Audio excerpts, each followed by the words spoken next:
എന്റെ കയ്യില് ലെമൺ. എത്ര സൈസ്? എങ്ങനെ ഭയങ്കര വലുതാണ്?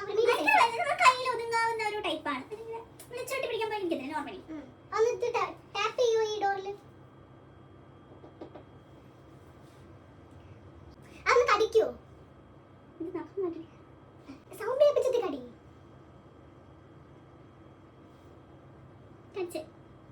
ഇതെങ്ങനെ എന്നുവെച്ചാ മറ്റേ ലെമൺ ഫുൾ ആയിട്ടിരിക്കില്ല, കട്ട് ചെയ്ത പീസ് മുഴുവനായിട്ടുള്ളൊരു പഴുത്ത ലെമണ പഴുക്കാത്ത ലെമണ? കളർ എങ്ങനെ വരും? കളർ ഒരു യെല്ലോയും വരും, ഒരു കുറച്ച് ഗ്രീനും. ഫുള്ളി ഗ്രീനും അല്ല, ഫുള്ളായിട്ട് യെല്ലോയും അല്ല. അതൊന്നിട്ട് നന്നായിട്ടൊന്ന് ടാപ്പ് ചെയ്യും. ഇങ്ങനെ ഇങ്ങനെ കുറച്ച് മറ്റേ കട്ടി ലെമണാണ്. കുറച്ച് കട്ടി ലെമണാണ്. അപ്പൊ ചേച്ചി കടിച്ചപ്പോ അതിങ്ങനെ മുറിഞ്ഞു വന്നാ? ഞാൻ ഭയങ്കരമായിട്ടും കടിച്ചില്ല, ചെറുതായിട്ട് കടിച്ചോളൂ. ഏതായാലും കൈ പത്തിയുടെ എത്ര സൈസ് വരും?